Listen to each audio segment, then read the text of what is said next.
O US Open 2021 tem alguns motivos para ser muito especial. O primeiro deles, evidentemente, é o fato de poder ser o palco da 21ª conquista de Grand Slam do Novak Djokovic, marca que o deixaria isolado na corrida pelo maior vencedor de Grand Slams da história. O Djokovic atingiria 21 contra os atuais 20 de Rafael Nadal e Roger Federer.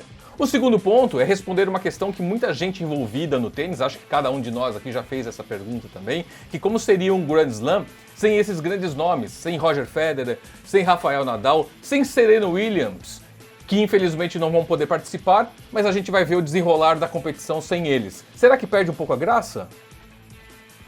E o terceiro motivo diz muito respeito a nós brasileiros. Vocês já pararam para pensar que a Luiz Stefani pode ser a primeira brasileira a conquistar um Grand Slam desde a saudosa minha amiga Maria Esther Bueno? Vamos bater um papo sobre isso? Então puxa uma cadeira, fica confortável, porque vocês sabem, aqui o papo é reto.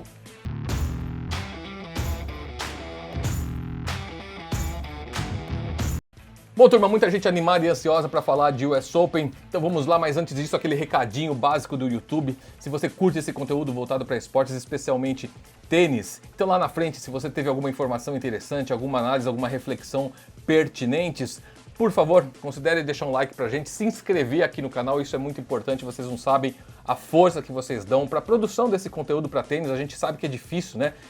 A gente vive num país monoesportista, todo mundo trata basicamente de futebol. Eu sou da área de futebol também e falo de tênis porque é uma paixão desde sempre, né? Desde criança, mas a gente sabe que não é um conteúdo muito comum aqui no YouTube. Então, se você acha legal, se você se interessa por isso, deixa um like pra gente, se inscreve aqui no canal, compartilha esse vídeo com seus amigos, todo mundo que bate uma bolinha, seja no clube, no condomínio, na academia, enfim, todo mundo que gosta de bater bola também gosta de falar sobre tênis. E usa o espaço aqui embaixo dos comentários, que eu sempre falo pra vocês, é a área que eu mais gosto, que eu mais valorizo, porque é onde a gente pode trocar ideia, bater papo. Se vocês acharam alguma coisa interessante, comenta aqui. Se a gente não tratou de algum assunto que vocês acham relevante e querem ver aqui no Papo Reto, também coloca ali como sugestão. Enfim, o espaço é de vocês. Vocês falam e escrevem ali o que vocês bem entenderem. Então, olha só, e deixar um recado aqui, hein? 2 semanas de US Open. A gente quer fazer uma programação especial. Não sei se eu vou conseguir gravar vídeos todos os dias, mas certamente vou gravar com a maior frequência possível, porque é um momento muito especial, é uma curtição de todos nós, então acho que vale apertar um pouquinho a agenda aqui de trabalho para a gente conseguir, pelo menos nessas 2 semanas, ter um pouquinho mais de produção de conteúdo, tá bom? Então agora sim, vamos pro vídeo. Evidentemente não tem como falar do US Open 2021 sem citar muitas vezes o sérvio Novak Djokovic, sem dúvida nenhuma. É a grande estrela, é o grande protagonista dessa edição do Grand Slam americano. Eu falei para vocês na abertura, porque o Djokovic pode chegar ao 20º título de Grand Slam da carreira, o que o deixaria isolado na corrida pelo maior vencedor de Grand Slams da história.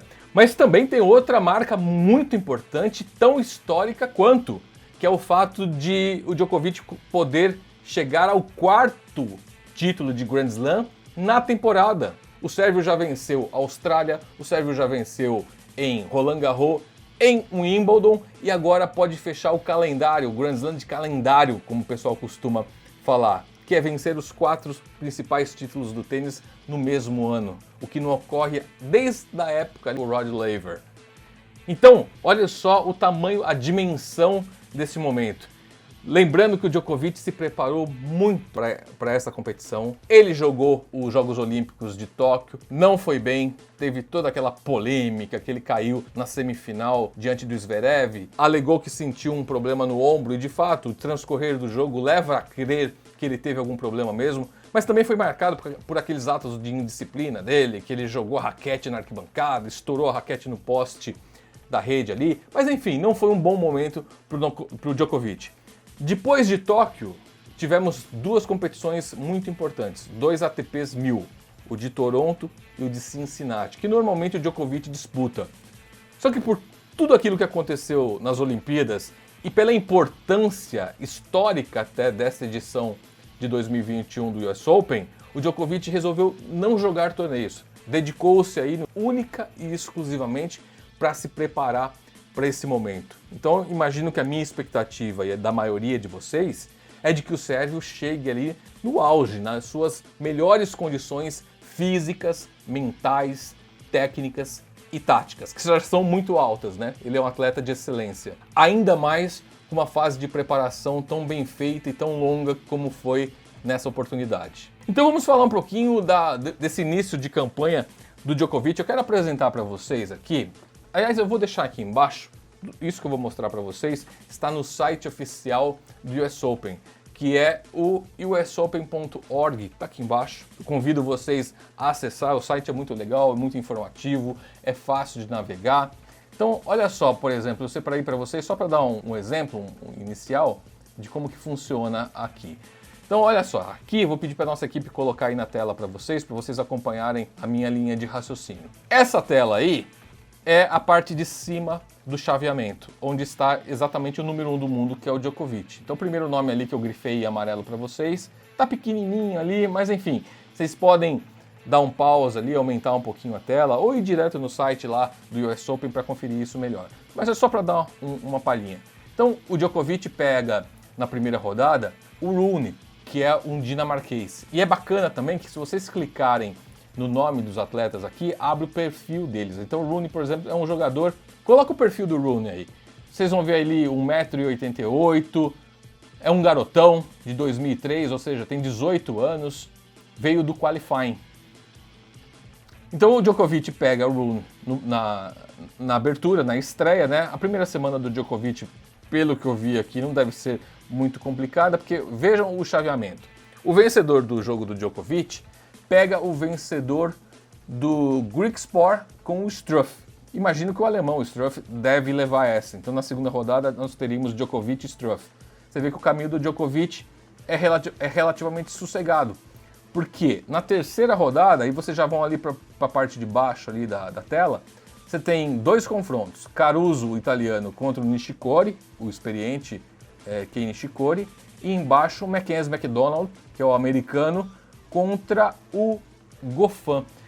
Eu confesso para vocês que eu não sei muito bem em que momento que está a preparação do Goffin. Ele teve alguns problemas físicos ali, algumas lesões, ficou afastado de algumas competições. Não sei precisar em quais condições que o Goffin vem para esse US Open. Mas imagino que aqui, Caruso e Nishikori, o Nishikori deve levar o Mackenzie McDonald, que foi vice-campeão em Washington. Lembra aquele torneio ATP 500 que o Nadal tentou voltar, mas não conseguiu por causa da lesão no pé?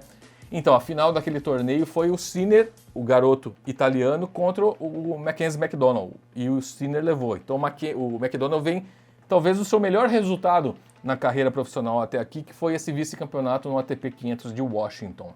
Imagino que o Mackenzie McDonald leve, ganhe do Goffin, então pegue o Nishikori. Entre Nishikori e McDonald, rapaz, o Nishikori tá jogando direitinho, viu? Acho que pesa a experiência do Nishikori, acho que ele leva. Então você teria ali, do ponto de vista do Djokovic, o Struff na segunda rodada e quem sabe o Nishikori na terceira. Então mostra que a primeira semana do Djokovic não deve ter muita dor de cabeça. E assim vocês podem procurar pelo jogador que vocês quiserem, que vocês podem ter essa visão aqui. E mais pra frente, turma, o que a gente pode imaginar quando o bicho começar a pegar? Por exemplo, quem que poderia bater na semifinal com o Djokovic? Pela forma como foi feito o chaveamento e o sorteio, a semifinal poderia, se tudo correr conforme se espera, sem nenhuma zebra, tudo indica que a semifinal vai repetir dos Jogos Olímpicos de Tóquio, que foi Djokovic e Zverev, o alemão. Mesmo porque a gente sabe que o número 2 do mundo, Medvedev, está no outro extremo de baixo. Então, Djokovic, Medvedev, número 1 e número 2 do mundo, a única chance de se cruzarem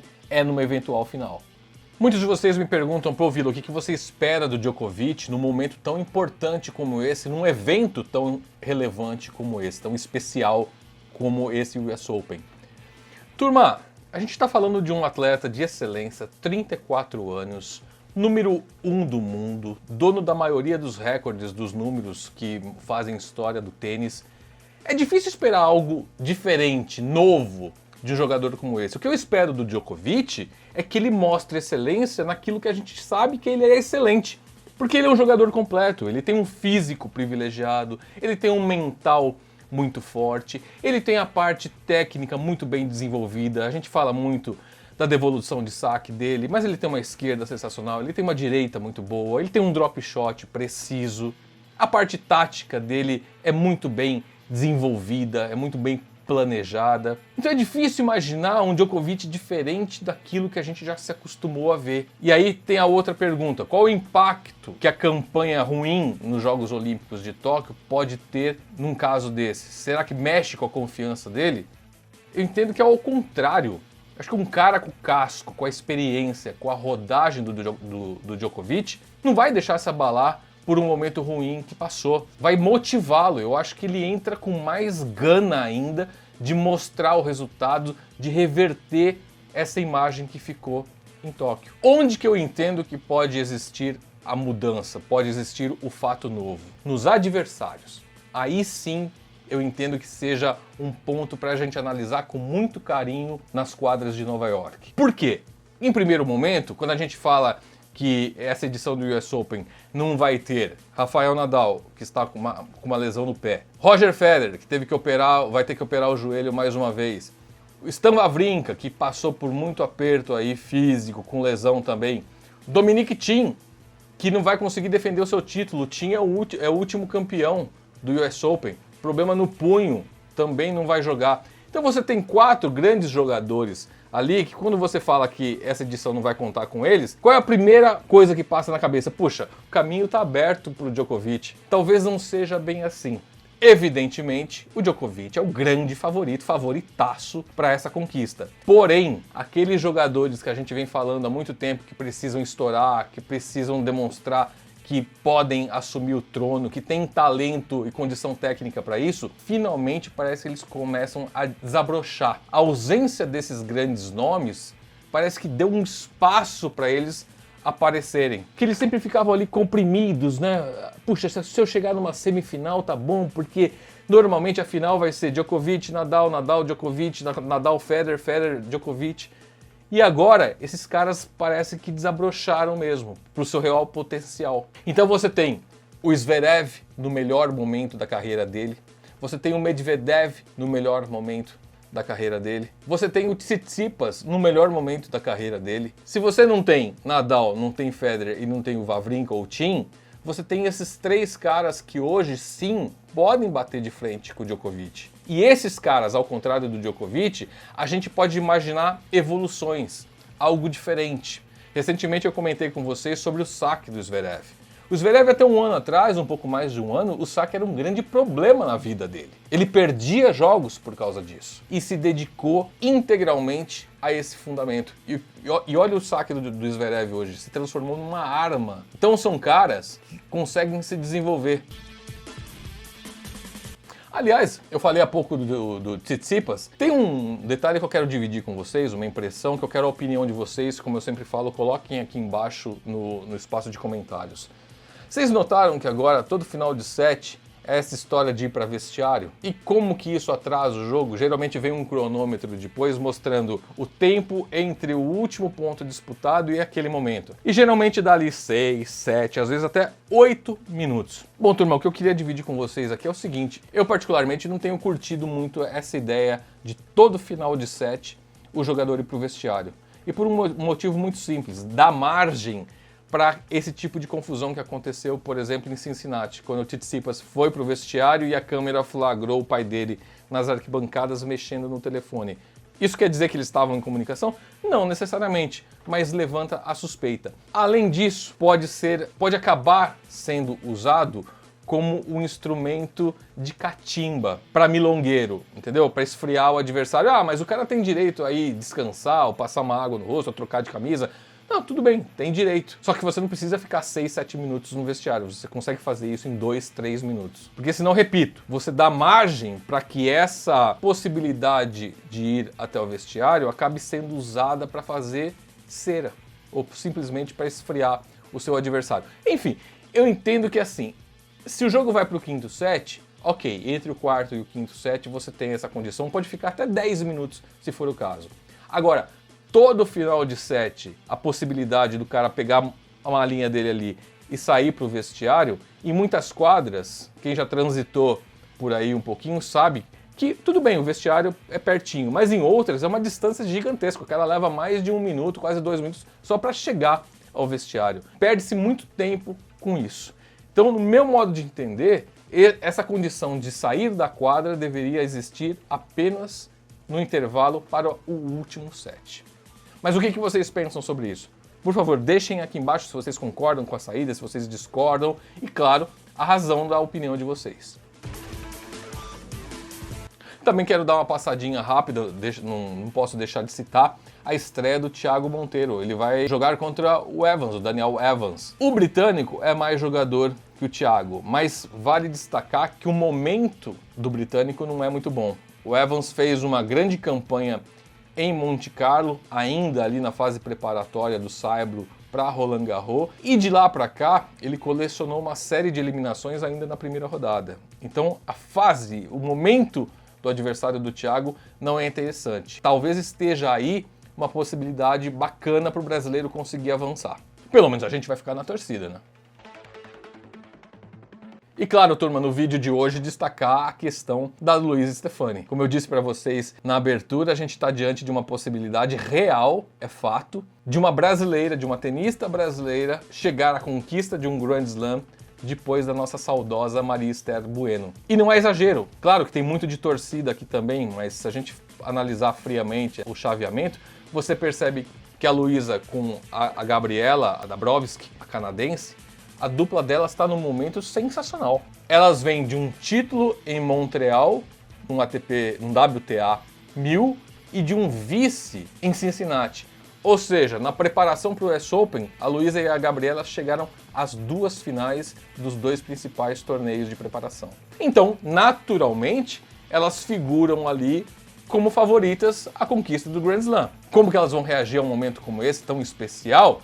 Isso a gente só vai poder conferir na quadra. Mas por tudo que a gente vem acompanhando da Luísa e da Gabriela, pela relação delas muito bacana dentro e fora da quadra, o entrosamento, você percebe que tem uma afinidade muito grande? Sim, elas formam uma das principais duplas do circuito mundial atualmente. Então, assim como no Thiago, fica aqui a nossa torcida para que a Luísa consiga repetir os feitos de Maria Esther Bueno depois de tantos anos. Mas enfim, turma, o que vocês pensam sobre isso? Qual a expectativa, por exemplo, que vocês têm, especialmente sobre os principais assuntos que a gente tratou aqui? O comportamento do Djokovic no US Open, vocês acham que a Olimpíada, o fracasso na Olimpíada vai motivá-lo ou vai deixá-lo um pouco mais apreensivo e nervoso para esse Grand Slam, já que ele representa tanto para a história do Djokovic como para a história do tênis? A questão das ausências de grandes nomes, como Rafael Nadal, Roger Federer, Serena Williams. Vocês entendem que os novos jogadores, ou então aqueles que eu chamo de geração intermediária, conseguem deixar o nível técnico do US Open tão alto quanto, a ponto de ameaçar uma eventual conquista do Djokovic? E claro, a perspectiva, a expectativa de vocês em relação à campanha dos brasileiros. O Thiago Monteiro na chave de simples e a Luísa na chave de duplas. Deixa tudo aqui embaixo pra gente, que eu quero saber a opinião de vocês sobre tudo.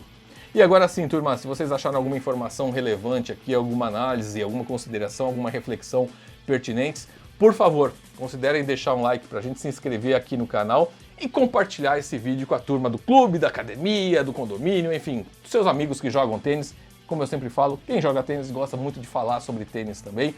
E aqui o canal Papo Reto pode ser um grande fórum pra gente bater esse papo, ok? Valeu, turma, obrigado pela companhia e até o próximo Papo Reto.